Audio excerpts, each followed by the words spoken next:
Opposition इतना strong है इस समय, तब भी आप लोग रोक क्यों नहीं पा रहे? रोकने के लिए ही तो बिहार में इन्होंने एसआईआर किया। राहुल जी यात्रा बिहार में ही कर रहे हैं ना। बिहार में कह रहे हैं कि एक भी व्यक्ति जो जिसका हक है वोट डालना, उसका वोट हम चुनाव आयोग को चोरी नहीं करने देंगे। क्योंकि आज की डेट में चुनाव आयोग और भारतीय जनता पार्टी एक ही पिच पे खेल रहे हैं। अग्निवीर 4 साल के उस युवा को तो अग्निवीर बनाकर रिटायर कर देना चाहते हैं और खुद 75 साल में कुर्सी नहीं छोड़ना चाहते। और सोनिया जी ने आई हुई कुर्सी को छोड़ दिया 2 बार। क्यों नाराज है इतना आरएसएस से? जो आज आप दुनिया को मूर्ख बना रहे हो। आपका आजादी की लड़ाई में कोई योगदान नहीं।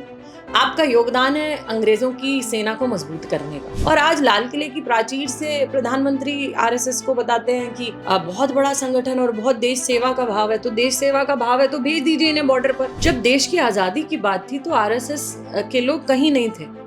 ये लोग अंग्रेजों की मुखबिरी कर रहे थे। आज ये देश सेवा की बातें करते हैं। जिन्होंने 2002 तक कभी तिरंगा अपने मुख्यालय पर नहीं फहराया, आज ये तिरंगे की बात करते हैं। क्योंकि राज बब्बर जी ने लोकसभा वहां लड़ा था गाजियाबाद में, तो राज बब्बर जी ने उस दौरान, चुनाव के दौरान मुझे देखा था, प्रचारों में देखा था, तो उन्होंने कहा कि डॉली को क्यों नहीं लड़ाते। कांग्रेस ने अगर ये सिस्टम बनाया होता तो भारतीय जनता पार्टी आज सत्ता में ना हो। नमस्कार, मेरा नाम है आस मोहम्मद कैफ और आप लोग जो हैं वो हमसे बातचीत करते हुए कुछ ऐसी शख्सियत को देखते हैं जो देश दुनिया में उनकी आइडेंटिटी जो है वो कुछ इस प्रकार की हो जिनसे लोग जो हैं वो कुछ अच्छा सीखते हो, प्रेरणा लेते हो या फिर उनकी जानकारी उनके लिए महत्वपूर्ण होती हो।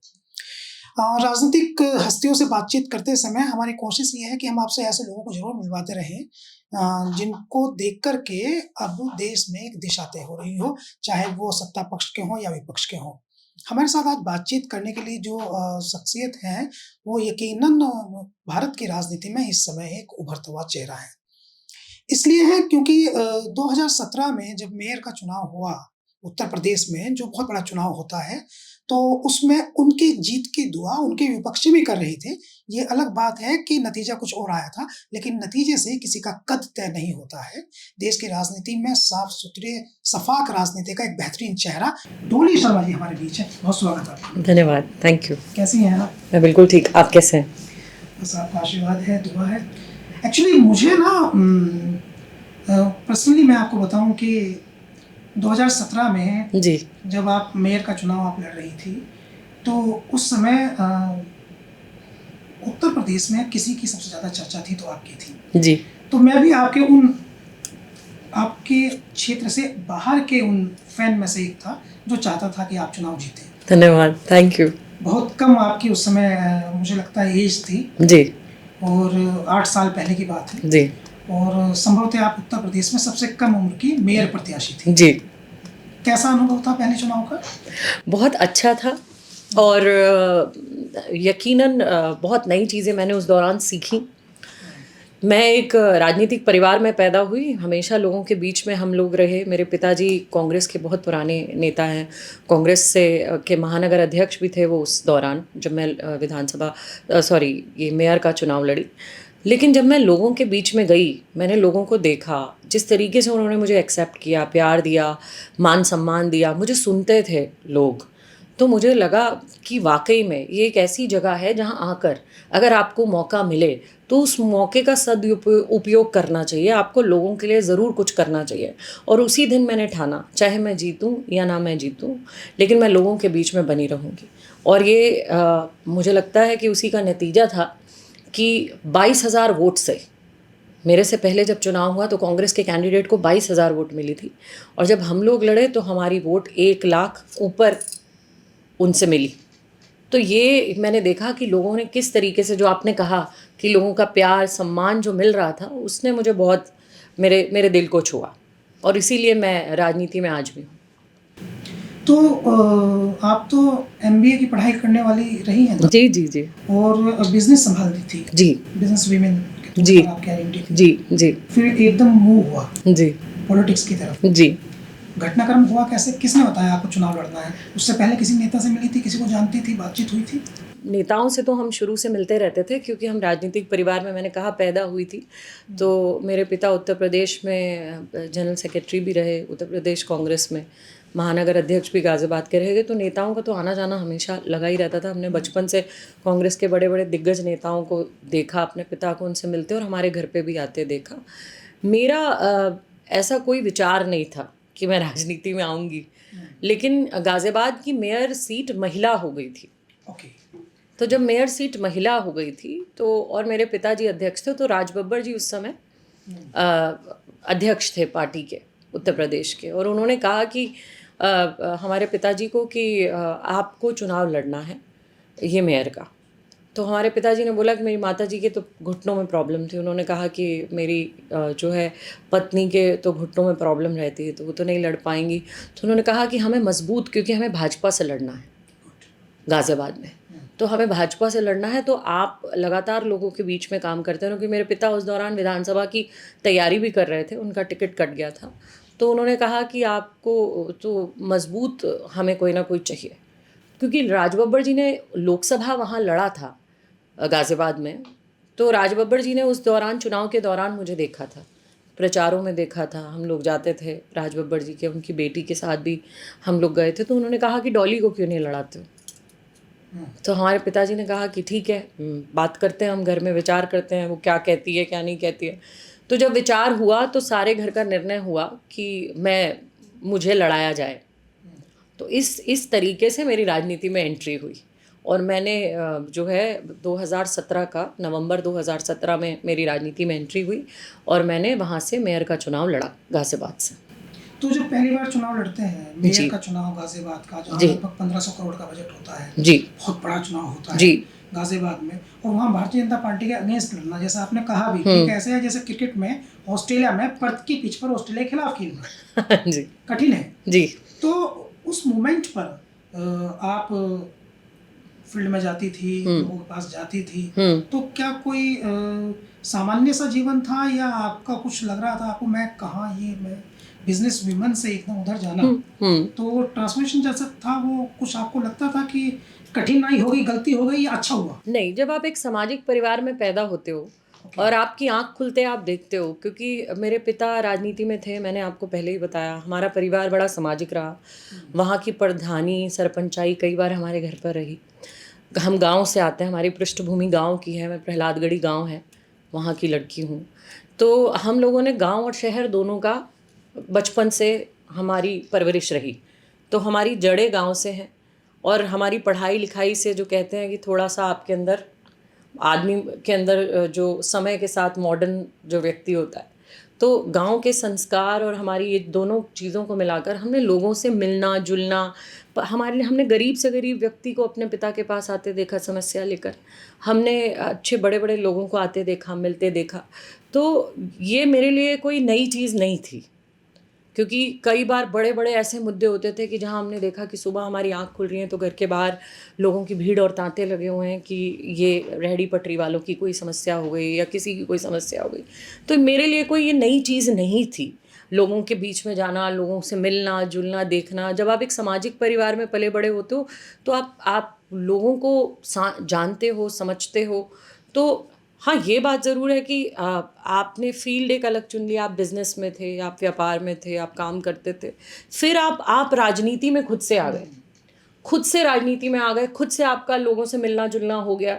तो ये कई बार ऐसा लगता था कि वहाँ वो एसी की दुनिया थी, वहाँ एसी में बैठे रहते थे, राजनीति में पसीना बह रहा है, बारिश हो रही है, कड़ी धूप में आप बैठे हो, इसी अंतर की बात हाँ, कड़ी धूप में आप बैठे हो। वहाँ हम ये किस्से देख रहे हैं कि मेयर चुनाव तो ख़त्म हो गया, लेकिन चुनाव के बाद मुझे आज भी याद है कि राज बब्बर जी फ़ोन करते थे और फ़ोन करके कहते थे कि बेटा वहाँ खोड़ा में जो है शराब, जहरीली शराब के कारण लोग मर गए, तुम्हें वहाँ जाना है। वहाँ गाज़ियाबाद के चमन कॉलोनी में 4 दिन में 3 बच्चे नाले में गिर के मर गए, वहाँ जाना है, वहाँ धरनों पे बैठना है। हम वहाँ कड़ी धूप में मई जून की में धरनों में बैठे हैं, हम वहाँ बाउंड्री वॉल्स करवा रहे हैं कि जब तक बाउंड्री वॉल शुरू नहीं होगी तब तक जो है हम यहाँ से उठेंगे नहीं। तो वो एक बड़ा ट्रांजिशन था, देखना और खुद से करना, उसमें बहुत ज़मीन आसमान का अंतर होता है। लेकिन मैंने वो एक ऐसे चैलेंज लिया, मैंने कहा कि अगर 1 लाख के पार लोगों ने, 1.25 लाख लोगों ने मेयर में मुझे वोट दिया है, तो 1.25 लाख लोगों की तो मैं मेयर हूँ। उन 1.25 लाख लोगों की उम्मीद तो मुझसे बंधी हुई है जिन्होंने मुझे वोट दिया, तो उनके प्रति मेरी जिम्मेदारी, और जिन्होंने वोट भी नहीं दिया उनको मुझे विश्वास दिलाना है कि हाँ मैं इस लायक हूँ, कि मैं कर सकती हूँ, आपके मुद्दों के लिए खड़ी रह सकती हूँ। कलम मेरे हाथ में नहीं है, लेकिन जो मेरे हाथ में है वो तो मैं कर सकती हूँ। वो मैंने कोशिश की कि मैं गाज़ियाबाद में करूँ, और मेयर चुनाव हारने के बाद भी मैं घर नहीं बैठी। मैं लगातार काम करती रही, लगातार गाज़ियाबाद के मुद्दे उठाती रही, लगातार लोगों के बीच में जाती रही। चाहे मंडोला किसान आंदोलन उस समय बहुत चरम पर था, चाहे किसानों की बात रही हो, चाहे कहीं पर बच्चों का, मैंने आपको अभी किस्सा बताया, कहीं जहरीली शराब से मरने वाले लोगों की बात रही हो, चाहे कहीं लड़कियों महिला सम्मान की बात हुई हो। मैंने हमेशा ये कोशिश की कि मैं इन मुद्दों पर लोगों के साथ खड़ी रहूं, लोगों की आवाज़ बनूं, और जहाँ कहीं भी, जैसे मुझे हमेशा लगता है कि शिक्षा, स्वास्थ्य, स्वच्छता और सुरक्षा ये अहम मुद्दे हैं, इन पर चर्चा आज नहीं होती, लेकिन मुझे लगता है कि इन्हीं मुद्दों पर रहकर लोगों के विकास की राजनीति करना, ये एक नई राजनीति होनी चाहिए जो मेरे नेता राहुल गांधी करते हैं। नहीं, एक्चुअली डोली जी आपने मुझे समझाया भी अच्छे से, और हमारे लोगों को बात समझ में भी आई होगी। ट्रांसफॉर्मेशन जो है एक ऐसा प्रश्न है जिसको समझना और समझाना आज की सोसाइटी को बहुत ज़रूरी है, क्योंकि आपको बहुत सारे यंग अपना रोल मॉडल मानते हैं। जी। आप एक फैक्ट्री की चीफ एग्जीक्यूटिव थी, बड़ी चेयर पे बैठती थी। कितने लोग काम करते हैं उस फैक्ट्री में? काफ़ी लोग काम करते नहीं, थे। जनरल काफ़ी थे जी। हाँ, तो आप वहाँ बॉस हैं और आपका काम है सिर्फ उनको ऑर्डर देना। जी। अब ये एक लाइफ है जिस लाइफ को देखने का ख्वाब देश की 99% जनता देखती है जी। कि वो एक ऐसी जिंदगी में जाए जहाँ वो खुश हों और वो लोगों को बस बता सकें। जी जी। ये अच्छी लाइफ थी आपकी, आपने चुनी दूसरी लाइफ। वो ऐसी लाइफ है जहाँ आपको चमन कॉलोनी, खड्डा कॉलोनी में, खराब रास्तों पर, पानी वाले रास्तों पर, कीचड़ में आपके जूते भीग जा रहे हैं, आपके कपड़े खराब हो जा रहे हैं, आपको इन्फेक्शन हो जा रहा है। उन चीज़ों को आपने चुना। जी। तो सामान्य तौर पर हर व्यक्ति बेहतर लाइफ चुनना चाहता है, लेकिन आपने कठिन रास्ता चुना। अभी के अभी तो आपका लंबा वहाँ से जी, आपने काफ़ी सफ़र तय कर लिया है, बहुत पानी बह चुका है जी जी। तो अभी के अभी आपको क्या फील आता है कि आपको ये ज़्यादा इंटरेस्टिंग लगता है, इसमें आपको ज़्यादा अच्छा लगता है, इस तकलीफ में, इस कष्ट में, या वो जो लाइफ था आपको लगता है वो बढ़िया था, 50 नौकर चाकर साथ? मुझे लगता है ये लाइफ ज़्यादा अच्छी है, बहुत बेहतर है। मुझे ये लगता है जब मैं अपने नेता को देखती हूँ, राहुल गांधी जी को, और मुझे लगता है कि मैं तो सिर्फ इतनी सी राजनीति कर रहे हैं, लेकिन जब मैं उनको देखती हूँ इतनी बड़ी पूरे देश की, ना जाने कितने ज़िले, ना जाने कितनी लोकसभाएं, ना जाने कितना क्षेत्रफल, और जब मैं उन्हें देखती हूँ कि बिना थके, बिना रुके, बिना डरे वो इतनी मेहनत से लड़ाई लड़े जा रहे हैं, हार रहे खड़े हो रहे हैं, हार रहे खड़े हो रहे हैं। आप जीत जाओ तो आसान है ना, कुर्सी मिल गई आपको, लेकिन बिना कुर्सी मिले जब आप आम जनता की बातें कर रहे हो, आम जनता के लिए खड़े हो हारने के बाद भी, उसके लिए मादा चाहिए, उसके लिए दम चाहिए। वो मैं जब देखती हूँ कि मेरे नेता राहुल गांधी जी में है, तो हम जैसे लोगों को तो उनसे सीखना चाहिए, रोज़ लगातार उनसे, उनकी मेहनत से हमें सीखना चाहिए कि जितनी वो मेहनत कर रहे हैं, अगर उसकी इतनी भी मेहनत हमने कर ली तो हम भी कुछ नए आयाम, उनकी शायद, उनकी उस बड़ी लड़ाई में छोटी सी भूमिका शायद हमारी भी होगी। हाँ, आप कह रहे हैं कि अगर नेता संघर्ष करता है, जो सुप्रीम लीडर है आपकी पार्टी के जी, तो नेता का संघर्ष करता है जिनके परिवार में प्रधानमंत्री कई रहे हों, तो कार्यकर्ता जो हैं उनसे प्रेरणा ले लेते हैं। बिल्कुल, इसलिए आपने प्रेरणा ले ली। 2019 का जो चुनाव था, उस चुनाव में आपको वोट तो अच्छी पड़ी, और जो लेकिन वो राजनीतिक परिस्थिति ऐसी थी जिसे कांग्रेस के लिए काफ़ी नकारात्मक जी, इसलिए नकारात्मक होगी क्योंकि उत्तर प्रदेश में 3 राजनीतिक पार्टियां जिनका खासकर पश्चिमी उत्तर प्रदेश में प्रभाव है, समाजवादी पार्टी, बहुजन समाज पार्टी और राष्ट्रीय लोकदल, तीनों साथ आके लड़ लिए और कांग्रेस को अलग लड़ना पड़ा। जी जी। तो तब बड़े बड़े नाम जो हैं वो 20-20 हज़ार वोट, 30-30 हज़ार वोट। हम बता रहे हैं आपको कि आपकी पार्टी के एक नेता जो कभी बसपा की सरकार में नंबर 2 की हैसियत पे थे, बिजनौर लोकसभा का चुनाव लड़े और 20 हज़ार वोट पाए। नाम लेना किसी को उचित नहीं, लेकिन ये आंकड़े थे।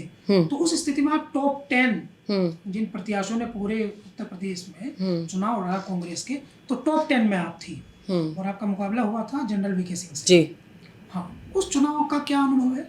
देखिए, वो एक अलग ही अनुभव था, लेकिन मैं ये समझती हूँ कि हर अनुभव आपको कुछ ना कुछ सिखा के जाता है, आपको मजबूत करता है।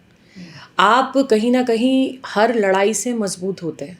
मैं 2019 की उस लोकसभा की लड़ाई से, जहाँ कई पार्टियां इकट्ठे लड़ रही थी, और हाँ, आम आदमी पार्टी भी उनके साथ थी। आम आदमी पार्टी में जब राज बब्बर जी चुनाव लड़े थे तब शाजिया इल्मी 80,000 वोट के करीब लाई थी। तो आम आदमी पार्टी, आप समाजवादी पार्टी, आप ये लोकदल और बसपा, ये लोग साथ लड़ रहे थे। एक तरफ भाजपा और एक तरफ हम लड़ रहे थे। तो मैंने, इन्होंने किसको लड़ाया था? इन्होंने लड़ाया था, सुरेश बंसल जी थे। उनकी, हाँ, वो अब इस दुनिया में नहीं है, लेकिन उस समय हमारी प्रभारी थी प्रियंका गांधी जी। तो प्रियंका जी ने जिस तरीके से मेहनत की, उत्तर प्रदेश के गली गली, कूचे कूचे, पैदल जाके किसानों की लड़ाई, महिलाओं की लड़ाई, कहीं किसी दलित को मार दिया, कहीं किसी पीड़ित को, शोषित को परेशान किया। वहाँ वो बिल्कुल यूपी के बॉर्डर पर जहाँ किसान परिवार के बच्चों को मारा, यहाँ किसान आंदोलन के दौरान उस परिवार से मिल रही हैं। कहीं लखीमपुर में जो किसानों की हत्या कर रहे हैं उनके लिए पैदल चल रही हैं। तो जो मेहनत हमारी नेता कर रही थी, और मैंने हमेशा देखा है प्रियंका जी को भी, मैं उनको राजनीति में आने से पहले से जानती हूँ।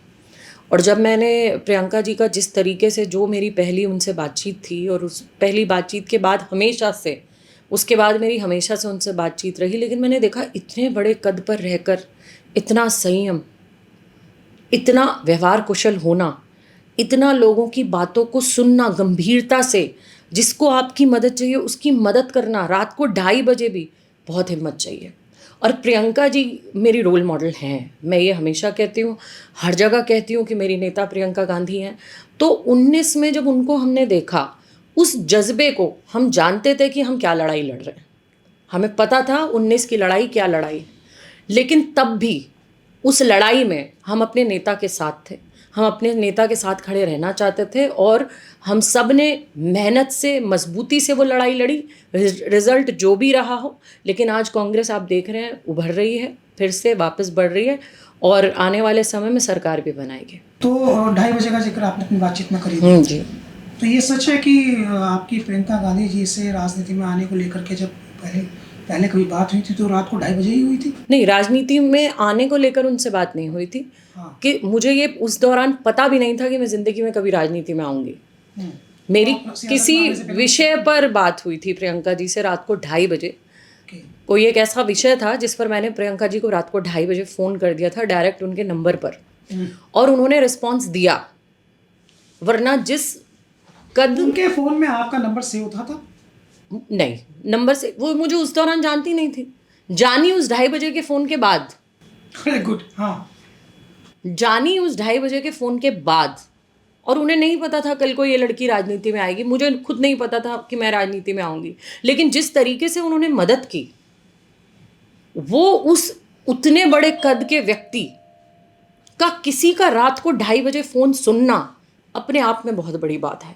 उसकी मदद के लिए खड़े हो जाना, उसकी संतुष्टि करना, ये बहुत बड़ी बात है। उनका नंबर आपको आपके पिता से मिला? हाँ, बहुत बड़ी बात है, बहुत बड़ी बात है। और उस दिन से मैंने उन्हें मेरे नेता मान लिया, और मैं हमेशा से, जब तक ये जीवन है, ये प्रियंका जी के लिए समर्पित है। और मैं बड़े गर्व से कहती हूँ कि मेरी नेता प्रियंका गांधी है। गुड। और 2024 में आपने जो 2017 के मेयर चुनाव, 2019 के लोकसभा चुनाव में जिस सिलसिले को आपने शुरू किया, 2024 में परवान चढ़ा और आपने एक बेहतरीन चुनाव लड़ते हुए 5.5 लाख वोट हासिल की। जी। तो 2029 में हम माने कि आप गाज़ियाबाद की सांसद के तौर पर सदन में उपस्थिति देंगे। थैंक यू, भगवान करे ऐसा ही हो। हाँ, इसलिए क्योंकि हमें लगता है कि इस समय सदन में जैसे इकरा हसन हैं, संजना जाटव हैं, प्रिया सरोज हैं, सांभवी चौधरी हैं, तो एक चेहरा मिस होता है, वो डोली शर्मा का है। थैंक यू, ईश्वर करे अगली बार हो ऐसा। आपको मलाल नहीं है कि ये वाली जो नई, हम लोग कहते हैं इसको नई, हमारे यहाँ तांती कहते हैं इसे, नई नस्ल। जी, नई नस्ल, ये जो नई तांती है, जिसमें आपकी भी प्रेजेंटेशन होनी चाहिए। और प्रियंका जी संसद में भी हैं अभी। आप लड़े तो इसीलिए थे कि जीतेंगे और संसद में हिस्सा बनेंगे, एक कुर्सी हमारी भी होगी। लेकिन ठीक है, कोई बात नहीं, हमने जनता का विश्वास इस बार कमाया, 5.5 लाख लोगों का विश्वास कमाया, और अगली बार कुर्सी भी कमा लेंगे संसद में। तो जैसे ये राहुल गांधी जी वोट चोरी की बात कर रहे हैं, तो आपको भी डाउट है कि कहीं आपके क्षेत्र में, आपके लोकसभा क्षेत्र में जब आप चुनाव लड़ी, 5.5 लाख वोटों तक तो पहुंची गई, तो कहीं ना कुछ वहाँ भी कोई खेल तो नहीं हो गया? मुझे अब महसूस इसलिए होता है कि मुझे ट्विटर पे लोग लिख रहे हैं ओके। कि दीदी आप वोट चेक कराइए, वसुंधरा में और आसपास के इलाकों में एक एक घर पर 30-30 वोट बने हुए हैं, खाली प्लॉट्स पर वोट बने हुए हैं, आप वोट चेक कराइए। क्योंकि मैं अभी भी मैं राखी की खरीदारी करने गई थी तो वहाँ पर लोगों ने मुझे रोक कर बोला कि दीदी हम सब ने आपको वोट दिया था, हम सब ने आपके लिए बहुत काम किया था, हम तो आपके बहुत बड़े फ़ैन हैं, इस बार तो यही उम्मीद थी कि आप जीतेंगी। और मैं जिस इलाके में जाती हूँ मुझे ये सुनने में मिलता है। और मैं वहाँ पर प्रैक्टिकली देखती भी थी कि भारतीय जनता पार्टी के जो प्रत्याशी थे वो जाते थे तो 20 कुर्सी नहीं भरी हुई होती थी, और हमारी मीटिंगों में खचाखच भीड़ होती थी, लोग 2:30 बजे तक हमारा वेट कर रहे होते थे। उसके बाद हम बिना माइक के वहाँ जाकर लोगों के हाथ जोड़कर लोगों से मिलकर और वोट की विनती करके आते थे। एक व्यक्ति जिसको लोग सुनना नहीं चाह रहे, जिसके लिए आना नहीं चाह रहे, और एक प्रत्याशी जिसके लिए लोग वेट कर रहे हैं रात को 2:30 बजे तक। तो ये कभी कभी समझ में नहीं आता था हमें। लेकिन हाँ, अब राहुल गांधी जी की जो ये वोट चोरी जो हमारे नेता ने खुलासा किया, और एक उन्होंने तो हमारे नेता को तो 6 महीने लग गए एक विधानसभा का डेटा निकालने में। तो वो जो वोट चोरी की बात अब देश भर में आई है, और लगातार हर जगह से खुलासे हो रहे हैं कि 700 वोट एक घर पे राजस्थान में बनी हुई है, 250 वोट बिहार में बन रही है, 80-80 वोट आप देखिए बैंगलोर में बन रही है। तो हमारे यहाँ पर भी जब लोग ट्विटर पे मुझे ऐसा लिख रहे हैं तो हमें लग रहा है, और हम लोग अब इस पे काम करना भी शुरू करेंगे अपने यहाँ पर। आप लोग जांच करेंगे, आप भी देखेंगे? बिल्कुल बिल्कुल, मैं अपनी लोकसभा में जांच करूंगी इसकी। एक थोड़ा अलग सी बात है, लेकिन आपको कभी फील आता है, मतलब मुझे तो अभी आया है कि आपकी शक्ल जो है वो मेनका गांधी जैसे मिलती है? हाँ, मुझे बहुत लोग बोलते हैं ये बात, और मेरी एक वीडियो भी बड़ी वायरल हुई थी कि मेनका गांधी भाजपा को कोस रही है। उसकी वजह से मुझ पे 2 केस भी हुए, एक बस्ती में और एक पीलीभीत में। कैसे? वो वीडियो कोरोना के दौरान का था, जब लोग मर रहे थे, और हम लोग दिन रात लोगों के लिए काम कर रहे थे, मेरी टीम्स काम कर रही थी, हम लोग अलग अलग ऐसे रूटीन बनाकर काम करते थे। कुछ लोग 2 घंटे सो गए, फिर उठे, फिर लगातार लोगों के, क्योंकि हमें ये था कि इस दौरान आपको इतने लोग फ़ोन कर रहे हैं, ऐसा नहीं होना चाहिए कि किसी भी ज़रूरतमंद का कॉल अटेंड ना किया जाए। तो हम लोग दिन रात काम कर रहे थे। उसी दौरान एक रात 2 लोगों की मौत हो गई थी। हमने बेड का इंतजाम कर दिया था, लेकिन उसके बावजूद भी एक लड़की के पिता और एक लड़के की माँ की मौत हो गई। और वो इतनी बुरी तरीके से फ़ोन पर मेरे सामने रोए। जब वो रोए तो वो पीड़ा में सह नहीं पाई, और वो लोग बोल रहे थे, बिलख रहे थे कि दीदी यहाँ हमारा फ़ोन किसी ने नहीं उठाया, प्रशासन में किसी। तो उसी दुख में, उसी गुस्से में मैंने वो एक वीडियो बनाई थी अपने फेसबुक पेज से लाइव। वो लाइव वायरल हो गई, देश दुनिया में वायरल हो, वो बहुत वायरल हुई। वो पूरी दुनिया के अलग अलग कोनों से, पूरे हिंदुस्तान में मेनका गांधी भाजपा को कोस रही हैं। मैं बड़ी हैरान रही कि जिसने मेनका गांधी लिखा उन्होंने उम्र भी नहीं देखी। मैं उस दौरान 35 साल की थी, और मेनका गांधी जी की उम्र में और मेरी उम्र में बड़ा फासला। लेकिन कोई बात नहीं, वो वीडियो वायरल हो गई, और वायरल हुई तो प्रियंका जी ने मुझे लिखा कि तुम्हारी एक वायरल वीडियो थी, और मैंने बड़े गर्व से कहा, कांग्रेस प्रेसिडेंट ने मुझे तुम्हारी ये वीडियो वायरल वीडियो भेजी। उस समय सोनिया जी कांग्रेस की प्रेसिडेंट थी। हाँ, आप कह रही हैं सोनिया गांधी जी ने आपकी वीडियो वो प्रियंका जी को भेजी? हाँ, और प्रियंका जी ने आपको लिखा। ओके। और मेरे लिए ये बड़े गर्व की बात थी, मेरे लिए ये बड़े गर्व की बात थी। और प्रियंका जी ने कहा कि मैंने उनको लिखा कि ये हमारी डॉली है। ओके, तो प्रियंका जी ने रिप्लाई दिया ये हमारी डॉली है? हाँ, प्रियंका जी ने उन्हें लिखा कि ये हमारी डॉली है। वो शब्द मुझे याद रहते हैं और मैं बड़ा इमोशनल हो जाती हूँ, और मैं कभी भी उन्हें लिखती हूँ तो नीचे आपकी डॉली लिखती हूँ। अरे वाह! कभी भी उन्हें मैसेज करती हूँ तो मुझे लगता है कि शायद आपके लिए बड़ी गर्व की बात होगी कि जब आपकी शीर्ष नेतृत्व, और वो भी सोनिया जी जो हमारी संरक्षक हैं। सोनिया जी एक नाम नहीं है, सोनिया जी तो एक प्रेरणा है, उनकी ज़िंदगी एक जीती जागती प्रेरणा है। तो सोनिया जी ने जब आपकी वीडियो भेजी, और आपको पता चलता है कि आपकी वीडियो उन्होंने देखी, बस ये अपने आप में ही बहुत बड़ी बात है। तो सोनिया जी से मुलाकात हुई आपकी कभी? मैंने उन्हें कार्यक्रमों में देखा है, नमस्ते हुई है, पर ऐसे अलग से मैं अभी तक आपकी मुलाकात नहीं? कभी नहीं। प्रियंका जी से कहिए कि अपनी डोली को एक बार जो है वो मम्मा के पास लेकर के चलें। नहीं, मैं उनसे ज़रूर ये विनती करूंगी। मैंने भी उनसे कभी नहीं कहा, लेकिन है आपके दिल में? मेरे दिल में है, मेरे दिल में है। तो पहुंच जाएगी आपकी बात। हाँ, हम कट करके भेज देंगे। हाँ, मेरे दिल में है, और मेरे दिल में इसलिए भी है कि मेरा उनके चरण स्पर्श करने का दिल करता है कि एक विदेश से आई महिला जिन्होंने सब कुछ खो दिया, जो त्याग और की जीती जागती मूर्ति हैं, बलिदान की, जिन्होंने इतना सब खो दिया, जिन्होंने अपनी सास के शरीर को 38 गोलियां 36 गोलियां लगी और उनको गोदी में लेकर वो गई, जिनके पति को उड़ा दिया बम से, और उसके बाद भी इतना बड़ा जिगरा उन्होंने दिखाया कि अपने बेटे को और अपनी बेटी को फिर से राजनीति में भेज दिया और खुद हिंदुस्तान की राजनीति का हिस्सा बनी, कुर्सी का त्याग किया। क्योंकि इतनी बड़ी जीत के बाद भी अगर कोई महिला प्रधानमंत्री की कुर्सी का त्याग कर दे, आज कुर्सी पर सारा झगड़ा है। मोदी जी 75 की उम्र में कुर्सी छोड़ने को तैयार नहीं है, और सोनिया जी ने आई हुई कुर्सी को छोड़ दिया 2-2 बार। 2-2 बार। तो ये अपने आप में बहुत बड़ी बात है। और फिर इतना बड़ा जिगरा, मेरे बेटे को जरा सी चोट लग जाए तो मैं उस रास्ते उसे दोबारा ना जाने दूंगी ना।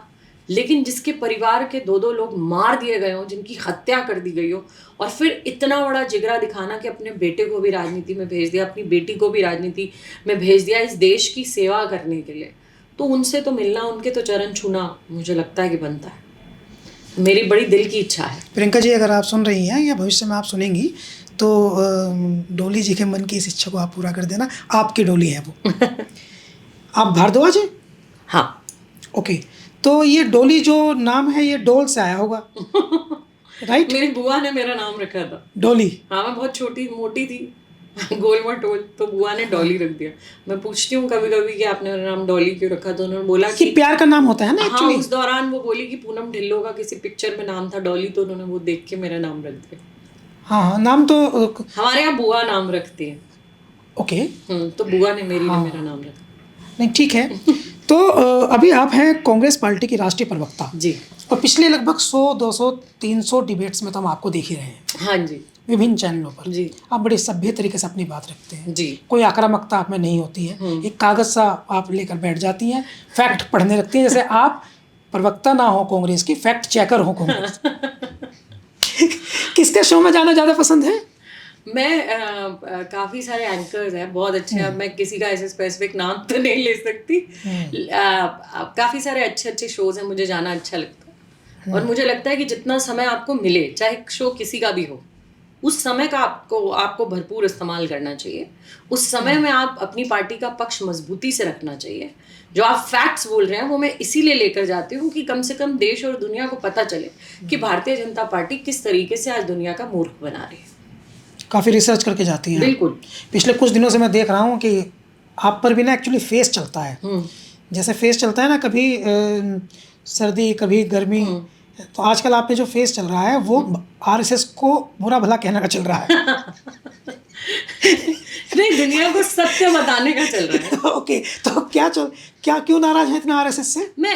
मैं हर उस चीज से नाराज हूँ कि जो आज आप दुनिया को मूर्ख बना रहे हो। आपका आज़ादी की लड़ाई में कोई योगदान नहीं। आपका योगदान है अंग्रेज़ों की सेना को मजबूत करने का, अंग्रेज़ों के शासन को मजबूत करने का, अंग्रेज़ों से पेंशन लेने का। आपका इतिहास है कि आपने कहा अंग्रेज़ों भारत छोड़ो आंदोलन का आपने विरोध किया, ये आपका इतिहास है। और आज लाल किले की प्राचीर से प्रधानमंत्री आरएसएस को बताते हैं कि बहुत बड़ा संगठन और बहुत देश सेवा का भाव है। तो देश सेवा का भाव है तो भेज दीजिए इन्हें बॉर्डर पर, चले जाएं बॉर्डर पर।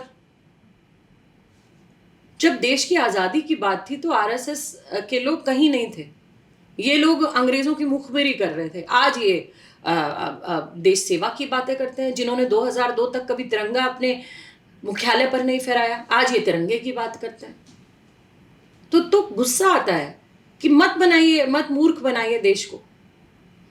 बहुत जनरेशन्स गई हैं, इनके नेता कहते हैं इतना झूठ बोलो कि सच लगने लगे। तो बस ये लोग वही काम कर रहे हैं कि जनता को बस मूर्ख बनाओ। प्रधानमंत्री लाल किले से आरएसएस की बात कह देते हैं, लेकिन प्रधानमंत्री लाल किले से ये क्यों नहीं कहते कि वो वीर योद्धा, वो डॉक्टर्स, वो टीचर्स, वो लोग जो देश का भविष्य तय करते हैं, उनको मैं सलाम करता हूँ, सैल्यूट करता हूँ। मैं वीर सैनिकों को सैल्यूट करता हूँ। आज वो वक्त है, आप याद करिए कारगिल की लड़ाई, आप याद कीजिए और लड़ाइयाँ जिनमें आपको योद्धाओं का नाम पता होता था कि किसने बलिदान दिया। उनके नाम पे सड़कें होती थी, उनके नाम पे द्वार होते थे बड़े बड़े, उनके नाम पर पिक्चरें बना करती थी। आज आपको कारगिल के बाद बताइए, जब से प्रधानमंत्री मोदी जी की ये सरकार आई है, आप बताइए ऑपरेशन सिंदूर का हीरो कौन? ऑपरेशन सिंदूर के हीरो वो होने चाहिए जिन्होंने अपनी जान गंवाई।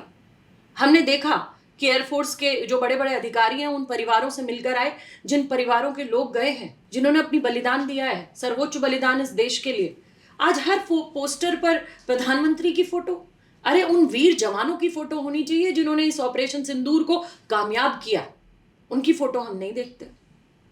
उससे पहले आपको मेजर, कर्नल ये नाम सुनाई देते थे, बड़े बड़े नाम, उनके ऊपर पिक्चरें आपको सुनाई देती थी। आज आपको सुनाई देती है क्या? आज आपको सिर्फ एक नाम सुनाई देता है। हिट हो गया तो प्रधानमंत्री मोदी, फेल हो गया तो कोई और। ये किसका मैनेजमेंट है? मीडिया मैनेजमेंट है या इनका पीआर मैनेजमेंट है? PR event Bharatiya Janata party देश नहीं चला रही, एक इवेंट मैनेजमेंट कंपनी बना ली है इन्होंने, जहां हर चीज का श्रेय मोदी जी को लेना है, हर चीज का श्रेय प्रधानमंत्री को लेना है। श्रेय उन लोगों को जाना चाहिए जो अपनी जान गंवा रहे हैं, जो हमें सुरक्षित रख रहे हैं। आप और हम ये पॉडकास्ट पर बैठ पा रहे हैं, हम इस देश में रोज डिबेट्स कर पा रहे हैं, हम आज़ादी की सांस ले पा रहे हैं। तो श्रेय उन वीर जवानों का होना चाहिए, श्रेय उन क्रांतिकारियों का होना चाहिए कि जिन्होंने आज इस आज़ादी की सांस जो हम ले पाए उसके लिए अपनी जानें गंवाई। भगत सिंह, राजगुरु, गांधी जी, जिनके आगे न जाने कितने देशों के लोग नतमस्तक होते हैं, गांधी जी की प्रतिमा के आगे हाथ जोड़ते हैं। श्रेय उनको जाना चाहिए। जवाहरलाल नेहरू, जिन्होंने इस देश की रचना की। जैसे पिछले कुछ दिनों से हम देख रहे हैं कि आरएसएस में और मोदी जी में कुछ पावर कन्फ्लिक्ट है जी। इस तरह के मोहन भागवत जी ने भी कहा था कि जी। 75 के बाद रिटायर हो जाना चाहिए। जी। तो वाइस प्रेसिडेंट के तौर पर आरएसएस के एक व्यक्ति का नाम ला करके और लाल किले की प्राचीर से आरएसएस की तारीफ करके मोदी जी ने उस चर्चा को विराम दे दिया है। नहीं, बैलेंस कर रहे हैं वो 75 पार। अब 75 पार करने वाले हैं तो बैलेंस कर रहे हैं कि कहीं कुर्सी ना छिन जाए। मैंने कहा ना, सारी लड़ाई कुर्सी की है। वो अग्निवीर 4 साल के उस युवा को तो अग्निवीर बनाकर रिटायर कर देना चाहते हैं और खुद 75 साल में कुर्सी नहीं छोड़ना चाहते। युवा 4 साल में अग्निवीर होकर रिटायर हो जाए और मोदी जी 75 में भी कुर्सी का लालच ना छोड़े। देखिए विडंबना। इसे कहते हैं कि आप के दो मुंह है, कहते कुछ और है और करते कुछ और है। सबसे पहले देश को संदेश दे दीजिए 75 साल में अपनी कुर्सी छोड़ के कि हाँ, जो मैंने कहा वो मैं करता हूँ। 75 साल में कुर्सी छोड़ दी मैंने। 4 साल में देश का युवा तो रिटायर हो जाए और आप कुर्सी पे बने रहे। वाह मोदी जी वाह। ये योगी आदित्यनाथ जी और अमित शाह जी के बीच में नेक्स्ट पीएम को लेकर के या नेक्स्ट पीएम कैंडिडेट को लेकर के आपस में कुछ है या ये हवाई सी बात है? हवाई सी बात तो ये नहीं है, क्योंकि जिस तरीके से आए दिन इनकी बयानबाजी आती है, जो लोग सेंटर से समर्थित हैं, जैसे उत्तर प्रदेश के बिजली मंत्री खुद ही अभी कहते हैं, वो वहाँ गए अभी एक ज़िले में, वो ज़िले में गए तो बिना बिजली के रजिस्टर भर रहे थे। वो अपने मुंह से बोलते हैं कि मैं एक व्यक्ति का ट्रांसफ़र नहीं कर सकता, मैं कोई काम नहीं करा सकता। जब लोगों ने उनसे बिजली पर बात की कि आपने तो 24 घंटे बिजली देने का वादा किया था, क्या हो रहा है, तो वो जय श्री राम का नारा लगा देते हैं। जय श्री राम का नारा लगाइए, बहुत अच्छी बात है, हम भी आपके साथ लगाएंगे, लेकिन 24 घंटे बिजली जो आपने देने का वादा किया था वो भी तो पूरा कर दीजिए। नहीं होता। इनके जो दिल्ली समर्थित नेता यूपी में बैठे अपनी गद्दियों पर, उनके बयान सुन लीजिए आप। वहाँ श्रीकांत शर्मा जी जो पहले बिजली मंत्री थे, वो भी अपने यहाँ मथुरा की बातें बता रहे थे कि काम नहीं होते हैं लोगों के, लोग परेशान हैं। जो नेता खुलकर अपने ट्विटर पर लिख रहे हैं, तो ये तो इनका सेंटर और स्टेट में जो लड़ाई चल रही है वो तो क्लियर कट दिख रही है। अधिकारी इनके सुनते नहीं, जो बड़े बड़े ऑफिसर्स हैं वो इनके विधायकों की नहीं सुनते, बात नहीं मानते। उत्तर प्रदेश में देखिए, अब गाजियाबाद के ही एक विधायक थे, उन्होंने अपना कुर्ते हुर्ते फटे रहे उनके कितने दिन, उन्हीं को यात्रा नहीं निकालने दी। वो लगातार कमिश्नर के खिलाफ रोज बोल रहे थे कि हमारी सुनवाई नहीं होती। तो कमिश्नर गलत थे या वो विधायक जी गलत थे? देखिए, मुझे ऐसा लगता है, सीधी और साफ बात है कि आप चाहे ब्यूरोक्रेट हैं, चाहे आप नेता हैं, आप जनता के काम के लिए हैं। आप सरकार में बैठे हैं पर नौकरी आप जनता की कर रहे हैं। और अगर आप जनता के काम ही नहीं कर रहे तो ना तो आप अच्छे नेता हैं और ना आप अच्छे ब्यूरोक्रेट हैं।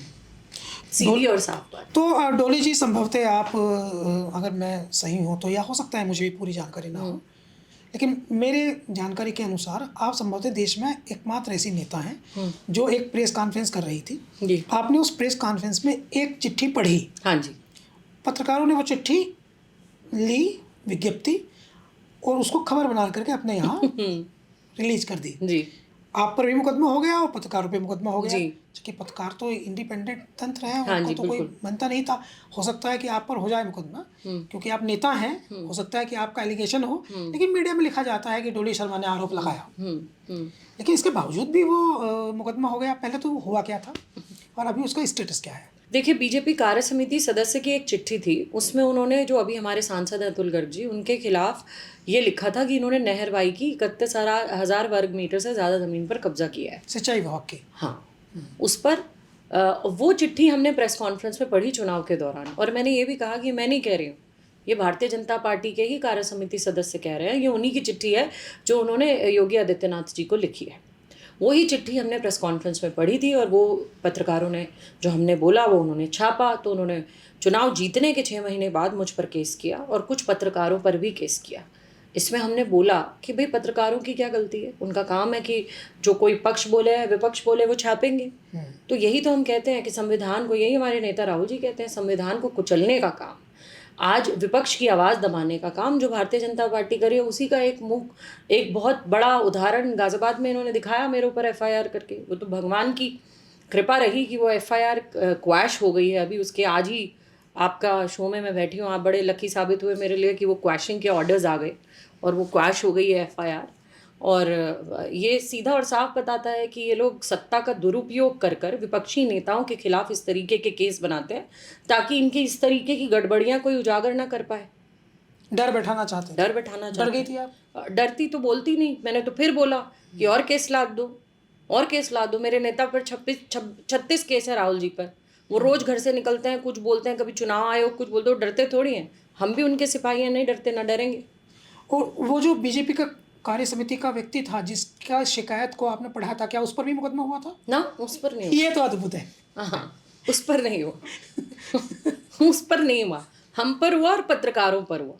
तो आवाज़ तो हमारी दबानी है ना, पत्रकारों को डराना है और विपक्षियों को डराना है। हाँ। और अभी तो सुन रहे हैं, ऐसे ऐसे कानून ला रहे हैं कि कोई पत्रकार अगर आने वाले वक्त में किसी डिपार्टमेंट में हो रहे घोटाले को उजागर करेगा तो उन पर केस लाद दिए जाएंगे। तो हर तरीके से ये आवाज़ को दबाने का और कुचलने का काम कर रहे हैं। और चुनाव होंगे तो वो फेयर नहीं होंगे, राइट? जैसे आपके नेता कह रहे हैं, तो फेयर चुनाव हो और वोट चोरी ना हो। इलेक्शन कमीशन का भी, आप तो गाजियाबाद में रहती हैं ना, और पास में आपके नोएडा है, तो इलेक्शन कमीशन पर भी आजकल इस तरह की बातचीत कही जा रही है कि उनकी निष्पक्षता को लेकर के लगातार सवाल है।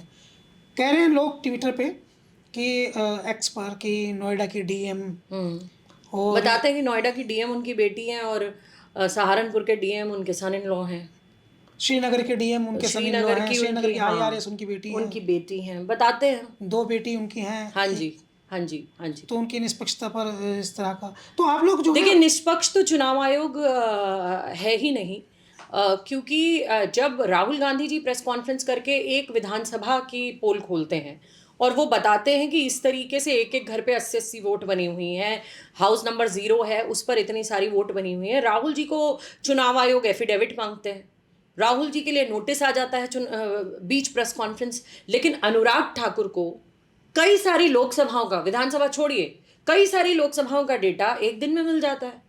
वो प्रेस कॉन्फ्रेंस करते हैं 4 लोकसभाओं पर। राहुल जी 6 महीने में एक विधानसभा पे प्रेस कॉन्फ्रेंस कर पाए। हमें 7 फुट ऊंचे कई कुंटल के कागज दे दिए गए जो मशीन रीडेबल नहीं है। हम वीडियो रिकॉर्डिंग मांगते हैं, हमें नहीं देते। तो ये तो सीधा और साफ पता चलता है, जो नोटिस राहुल जी के पास पहुंचा वो अनुराग ठाकुर जी के पास क्यों नहीं पहुंचा? वो नोटिस वहां भी पहुंचना चाहिए था। एक एफिडेविट वो अनुराग ठाकुर जी से भी मांग लेते। जो हम कह रहे हैं वही तो भारतीय जनता पार्टी भी कहने लगी है। पहले हमारे नेता राहुल जी ने कहा कि वोट चोरी हो रही है, फिर अनुराग ठाकुर जी ने प्रेस कॉन्फ्रेंस करके कह दिया वोट चोरी हो रही है। तो बात तो वही हम कह रहे हैं, वही वो कह रहे हैं। तो अनुराग ठाकुर जी के पास क्यों नहीं नोटिस पहुंचते? उनके पास क्यों एफिडेविट उनसे नहीं मांगे जाते? मांगे चुनाव आयोग। मतलब अगर चुनाव आयोग ये सिद्ध कर रहा है कि सिस्टम में कमी है, सिस्टम में कमी है। हमारे नेता को 6 महीने लगते हैं, कई कुंटलों में उनके पास कागज भेज दिए जाते हैं। वो मशीन रीडेबल मांगते हैं, वो डिजिटल वोटर लिस्ट मांगते हैं, उन्हें नहीं मिलती। लेकिन अनुराग ठाकुर कैसे 4 दिन में 4 लोकसभाओं का डेटा ले आते हैं? नहीं, ये सिस्टम तो बनाया ना, कांग्रेस ने बनाया सिस्टम। बस आप ये कह सकती हैं कि 2014 से अब तक लंबा अवधि मिली, सुधार नहीं कर पाई। कांग्रेस ने अगर ये सिस्टम बनाया होता तो भारतीय जनता पार्टी आज सत्ता में ना होती। वोट चोरी वाला सिस्टम नहीं, मैं कह रहा हूँ कि वोटिंग वाला पैटर्न। देखिए, वोटिंग का जो ये डिजिटल इंडिया की बात करते हैं ना, डिजिटल इंडिया की बात करते हैं, तो वो इलेक्शन कमीशन को भी डिजिटलाइज कर दीजिए। जहां 140 करोड़ लोगों का वोट होता है उसको भी डिजिटलाइज करिए ना। आप चंडीगढ़ मेयर चुनाव में आप देखिए क्या होता है, वो वीडियो कैमरा पे पाए जाते हैं पर्चियां भारतीय जनता पार्टी के को जिताते हुए, इसीलिए वीडियो रिकॉर्डिंग्स डिलीट करते हैं। तो जब हम यही तो कह रहे हैं, जब कैमरे पर ये कर रहे हैं तो कैमरे के पीछे क्या क्या कर रहे होंगे। हम आपकी बात को सच मान भी लें तो भी अपोजिशन इतना स्ट्रॉन्ग है इस समय, तब भी आप लोग रोक क्यों नहीं पा रहे? देखिए, रोकने के लिए ही तो वोट राहुल जी यात्राएं कर रहे हैं, रोकने के लिए ही तो बिहार में इन्होंने एसआईआर किया।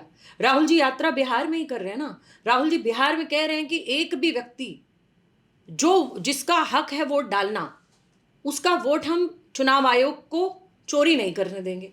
क्योंकि आज की डेट में चुनाव आयोग और भारतीय जनता पार्टी एक ही पिच पे खेल रहे हैं, एक ही पिच पे खेल रहे हैं। हम सवाल करते हैं चुनाव आयोग से, जवाब देते हैं भारतीय जनता पार्टी तो के राहुल प्रवक्ता। गांधी ने भी कहा था कि एम्पायर, बैट्समैन, विकेट कीपर सब इनका है। बिल्कुल, वो तो आपको दिखता है ना। मैंने आपको कई उदाहरण दे दिए, मैंने आपको इस बात के कई उदाहरण दे दिए। हम जनता को जागरूक कर रहे हैं, हम जनता को बता रहे हैं। राहुल जी ने तो उन लोगों को जिनको चुनाव आयोग ने मार दिया, उनको अपने घर पे बुला के चाय पी, तो क्या चुनाव आयोग को दिखाने कि लोग जिंदा हैं और आपने मार दिए? उन्होंने तो एक वीडियो बनाई राहुल गांधी जी ने, उसमें लिखा कि मेरे जीवन का, चुनाव आयोग का धन्यवाद कि मेरे जीवन का पहला ऐसा अनुभव है कि मैं मृत व्यक्तियों के साथ चाय पी रहा हूँ। तो आप देखिए ये किस तरीके की धांधली चल रही है। अगर आपने एसआईआर किया और अगर आपका एसआईआर ठीक है, तो मरे हुए व्यक्ति जिंदा कैसे और जिंदा व्यक्ति मर कैसे गए? आप जवाब दे दीजिए। अगर एसआईआर ठीक है, ठीक हुआ, तो उन्हीं के डिप्टी चीफ मिनिस्टर के 2-2 वोट कैसे निकल रहे? उन्हीं के और नेताओं के 2-2 वोट कैसे निकल रहे हैं? डोली जी, आप बहुत इंटेलेक्चुअल हैं, काफ़ी पढ़ी लिखी हैं और बहुत साउंड राष्ट्रीय प्रवक्ता भी हैं। ये एक सवाल मेरे मन में गूंजता रहता है जी। मैं सोचता हूँ कि आपसे मुझे इसका जवाब मिलेगा। इस देश में कुछ लोग हैं जी जो ये मानते हैं, जानते हैं कि गलत हो रहा है जी, लेकिन इसके बावजूद भी वे लोग गलत के साथ खड़े हैं। ये जानकर भी, ये मानकर भी ये गलत हो रहा है, तो वे गलत के साथ खड़े हैं। तो वे किस लिए खड़े हैं? क्या वो एक कम्युनिटी से इस लेवल का उनको हेट, नफरत है इसलिए खड़े हैं, या एक समूह से उनको सेकुलरिज्म की जो सियासत है उससे उनके अंदर नफरत है, वो कट्टरता के साथ हैं? लेकिन गलत जानकर भी कि ये गलत हो रहा है, इसके बावजूद भी एक समूह है जो वहाँ साथ खड़ा है। मैं आपको एक बात बताऊं, मैं जब छोटी थी तो हम डीएवी में, मैं बचपन में मैं पढ़ती थी। चलिए, सेम कॉलेज है, मेरा भी डीएवी था। हाँ, मैं डीएवी स्कूल में पढ़ती थी। वहाँ की प्रार्थना की शुरुआत ओम भूर्भुवः स्वः गायत्री मंत्र पढ़ के होती थी। मेरे आज भी याद है। हाँ, आपको याद है। और वहाँ मुझे याद है हमारे स्कूल में हर जाति और हर धर्म के लोग आते थे, हर धर्म के बच्चे आते थे। हमें वो याद नहीं है कि हमारे दिल में कभी धर्म की बातें आई हो, कभी जाति की बातें आई हो, मुझे वो याद नहीं है।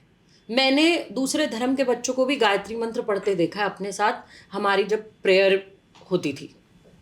आज जब हम देखते हैं, मेरे बेटे को मैंने देखा है कि मेरे बेटे ने मुझसे सवाल किया है कि माँ, हमारे यहाँ पर ऐसे बोलते हैं हमारे स्कूल में। तो ये जो बदलाव, ये जो ट्रांजिशन मैं देख रही हूँ, ये भारतीय जनता पार्टी के आने के बाद हुआ है। पहले हमें लगता था कि इंसानियत सबसे बड़ा धर्म है, किसी गरीब को सताना ये हर धर्म में पाप है, किसी बेटी का बलात्कार करना पाप है, चोरी करना गलत है, किसी की हत्या करना गलत है, हर धर्म। और जिस धर्म से मैं आती हूँ वो सनातन धर्म, वो तो हमेशा कहता है वसुदेव कुटुंबकम, मतलब सबको साथ लेकर चलने की बात करता है, सबको साथ लेकर, हर जाति हर धर्म के व्यक्ति को सम्मान देने की बात करता है। हम ये पहली बार देख रहे हैं भारतीय जनता पार्टी ने एक नया धर्म इजाद किया है, वो सनातन नहीं है, उन्होंने भारतीय जनता पार्टी को धर्म बनाने का प्रयास किया। भारतीय जनता पार्टी एक पार्टी है, कोई धर्म नहीं। और इन्होंने ये स्थापित करने की लगातार प्रयास करते हैं कि जो भारतीय जनता पार्टी को मानता है तो वो तो हिंदू धर्म का अनुयायी है, और जो भारतीय जनता पार्टी को नहीं मानता वो हिंदू विरोधी है। ठीक है, तो पहली बात तो हिंदू कोई धर्म नहीं है, धर्म है सनातन धर्म। ठीक है, और सनातन धर्म को मानने वाले व्यक्ति कभी एक पार्टी के नहीं हो सकते। वो पार्टी स्पेशली जो आपको आपस में लड़ाने का काम करे, जो बांटने का काम करे, जो किसी बेटी को के बलात्कारियों को हार पहनाए। आप देखिए गुजरात में बिल्किस बानो के बलात्कारियों को हार पहनाया इन्होंने बुलंदशहर में वो इंस्पेक्टर को मारने वाले लोगों को हार पहनाया। ये हमने कब देखा हमारे धर्म में? ये कब से होने लगा हमारे धर्म में? ये कब से होने लगा? आप किसी दलित को पेशाब पिला रहे हो, ये कब से होने लगा हमारे धर्म में? ये कब से होने लगा? आप किसी दबे कुचले की आवाज दबा रहे हो, ये कब से? कौन सा धर्म सिखाता है? ना हिंदू सिखाता, ना मुस्लिम सिखाता, ना सिख सिखाता, ना जैनी, ना बुद्धिस्ट, कोई धर्म नहीं सिखाता। सबसे पहला धर्म है इंसानियत, और हमेशा वो लड़ाई हमें जिंदी रखनी चाहिए जो इंसानियत को कुचलने का काम कर रही है। तो डोली जी, ये तो राजनीतिक हाइप की चीज़ें हैं और थोड़ा सा तनाव, चूँकि सब्जेक्ट ऐसा था तो इधर उधर की बात भी हम थोड़ा कर लेते हैं जी। तो राजनीति से अलग और क्या हिडन टैलेंट है आप में जो आप हमें बता दें? हिडन टैलेंट मुझे बच्चे बहुत पसंद है, बच्चों के साथ खेलना बहुत पसंद है। आप भी एक बच्ची हैं मन से मन से। हाँ, तो मुझे ऐसी चीज़ें बहुत पसंद आती हैं। मतलब बच्चे क्या कर रहे हैं, क्या नया सीख रहे हैं, क्या चीज़ें आ रही हैं, तो मैं टाइम स्पेंड करने की कोशिश करती हूँ कि मेरा बेटा आजकल नया क्या सीख रहा है। ओके, कितना बड़ा बेटा है आपका? मेरा बेटा 12 साल का है। मैं कोशिश करती हूँ, वो अभी जस्ट 12 का हुआ है, तो मैं कोशिश करती हूँ कि मैं उससे नया सीखूँ। मेरी भतीजी मुझे 4 चीज़ें नहीं बताती है, अभी ये नया फैशन चल रहा है, अभी ये नई चीज़ें आ रही है, तो मैं वो चीज़ें बहुत कोशिश करती हूँ कि मैं ये करूँ। मैं कोशिश करती हूँ कि अच्छा, एक कोडिंग लैंग्वेज, नई चीज़ें पढ़ूँ। एक कोडिंग लैंग्वेज है। एक बार एक इंटरव्यू में अखिलेश यादव जो समाजवादी पार्टी के राष्ट्रीय अध्यक्ष हैं, उन्होंने कहा कि मेरी बेटी अदिति और टीना जो बातचीत करती हैं, वो जिस इंग्लिश में वो बातचीत करती हैं उसको मैं और डिम्पल समझ नहीं पाते। हाँ, ये क्या है? वो नए स्लैंग्स है। ओके, वो जो बच्चे बात करते हैं। हाँ, जैसे आउटफिट ऑफ द डे, तो इसको शॉर्ट फॉर्म में बोलेंगे। ठीक है, OOTD। वाह, तो वो समझ नहीं आएगा, लेकिन वही मैंने बोला, हम सीखने की कोशिश करते हैं कि वो आजकल क्या भाषा में बात कर रहे हैं। पहले मैं तो पूछ लेती हूँ कि व्हाट इज़ दिस, क्या है ये नया, तो वो ऐसे हाउ आर यू, ठीक है, तो वो HR और यू लिखेंगे, या वो ऐसे शॉर्ट फॉर्म्स में लिखते हैं कि आपको समझ नहीं आती। हाँ, जैसे अनिल धीरू भाई अंबानी है, हाँ, तो हम मीडिया के लोग ADA कहते हैं। हाँ, जैसे अखिलेश यादव है तो हम लोग जो है वो AY कहते हैं। हाँ, राहुल गांधी को हम लोग RG रागा बोलते हैं। तो ऐसा बच्चों ने अपनी एक लैंग्वेज डेवलप कर लिया। जैसे मैंने बताया OOTD, outfit of the day. तो ऐसी बहुत सारे बच्चों के ये नई तरीके की भाषा शुरू हो गई जो वो बोलते हैं। हम कोशिश करते हैं, ट्राई टू लर्न कि भाई वो नया क्या बोल रहे हैं, एटलीस्ट समझ में तो आए। कुछ ऐसा तो नहीं है जो हमारे कान से अलग चला जाए और हमें पता ही ना चले कि हमारे बच्चे किस दिशा में जा रहे हैं। स्टॉक करती हैं आप बच्चों को? स्टॉक नहीं करती, उससे पूछ लेती हूँ कि वैसे उससे पूछ लेती हूँ कि what is all going on. He loves football, तो चेक करती हूँ what is all going on, football में नया क्या हो रहा है, क्या चीज़ है, कौन सी जर्सीज़ हैं। मेरे बेटे को जैसे रोनाल्डो बहुत पसंद है, मेसी बहुत पसंद है, तो मैं ये कोशिश करती हूँ कि मुझे पता रहना चाहिए कि वो कर क्या रहा है, उसके स्कूल में क्या बातें हो रही हैं, वो किस दिशा में जा रहा है, तो वो आपको ऐसे ही पता चलती है। तो मैं पूछती रहती हूँ उससे धीरे धीरे what is all going on. दोस्त बन जाती है। हाँ, स्टॉक नहीं करती हूँ। स्टॉक करूँगी तो मुझसे एक्सेस ले लेगा अपनी चीज़ों का, डरने लगेगा। डराती नहीं हूँ उसको। गुड। हाँ, डराती नहीं हूँ, उससे बात करती। आपके ज़माने में होता था ये सब? क्या? जब आप स्कूल में पढ़ती थी, हाँ। तो उस दौर में और आज के दौर में हम लोग क्या हम संयुक्त परिवारों में रहते थे। मम्मी के पास इतना काम होता था, इतना काम होता था, कोई बेचारी हमें पढ़ा ले तो बहुत है। आपके पास काम नहीं है? हमारे पास उनके पास घर के, आप ये लगाइए, घर के सफाई से लेके, खाने से लेके, लोगों के बड़े बड़े परिवार होते थे, कई कई भाई, कई कई भतीजे भतीजी, बड़े बड़े परिवार, दादी के भी रिश्तेदार वहीं रहकर पढ़ाइयाँ कर रहे हैं, बुआ के बच्चे। तो पहले बहुत बड़े, जो आज देखने नहीं मिलता। आज इतने इतने, आप किसी के घर में 4 मेंबर होते हैं, कोई आपके घर में रहकर पढ़ाइयाँ नहीं करता है आजकल, बहुत कम हो गया है ये। आजकल संयुक्त परिवारों का ही चलन खत्म हो गया है। ओके। हाँ, तो वो अब ऐसा नहीं होता। अब आपके पास टाइम होता है बात करने का, वीडियो कॉल्स होती है। If you are travelling out somewhere, तो आप वीडियो कॉल पे अपने बेटे को, बच्चे को देख लेते हो, बात कर लेते हो। उस समय हमारे माँ बाप ने जितना ध्यान हम पर दे सकते थे, उससे ज़्यादा हम पे दिया। ऐसा नहीं है कि उन्होंने हम पे ध्यान नहीं दिया, लेकिन ज़माना बदलता है, चीज़ें बदलती हैं। अभी तब वीडियो कॉल नहीं होते थे, तब फेसबुक, इंस्टा नहीं होते थे।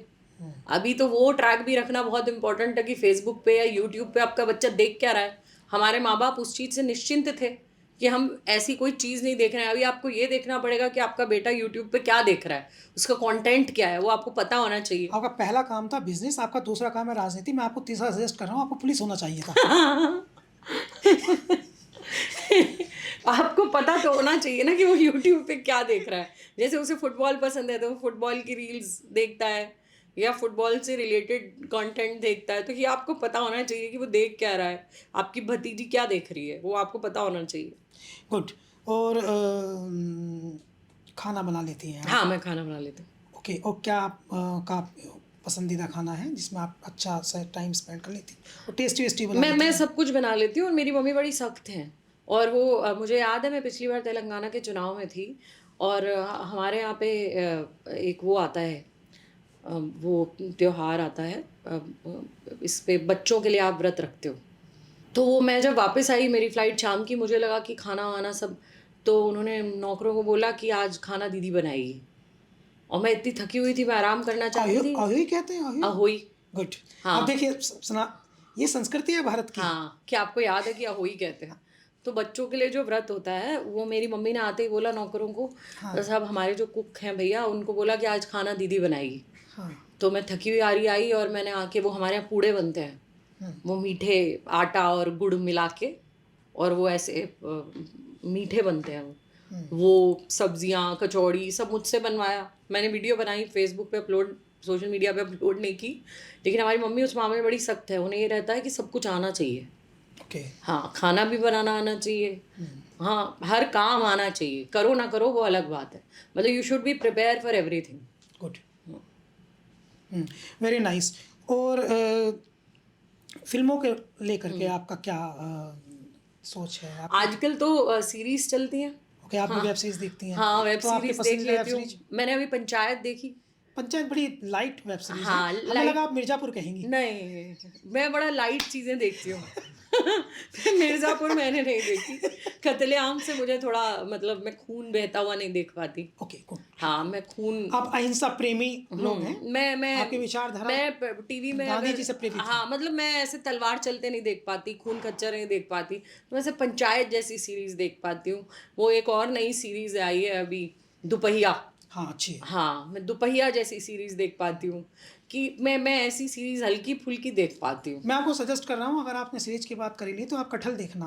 मैंने कटहल भी देखी है। मैंने कटहल भी देखी है। मैंने आपको कहा ना, मैं हल्की फुल्की, हल्की फुल्की चीज़ें मैं देख पाती हूँ। तो कटहल मैंने देखी है, कटहल देखी है, पंचायत देखी है, दुपहिया देखी है, और मैं अभी ढूंढ रही हूँ कि और क्या हल्का फुल्का ऐसा आएगा जिसे मैं देख पाऊँ। सैयारा का बड़ा हाइप था, तो देखा तो, बेवजह हाइप था। हाँ, आप बेवजह हम तो हाइप कुछ था। कुछ है होता है कि दौर के हैं। हाँ, हम तो डीडीएलजे के दौर के हैं। हाँ, हाँ, हाँ, हाँ, तो वो सैयारा का बेवजह का हाइप था। हाँ, बहुत हाइप था। तो आजकल वो नया चलन है इंडस्ट्री में। तो आपका पसंदीदा स्टार? मुझे पसंदीदा ऐसे, जैसे, काफी सोचना पड़ रहा है। नहीं सोचना नहीं पड़ रहा है, मुझे सलमान खान बहुत पसंद है।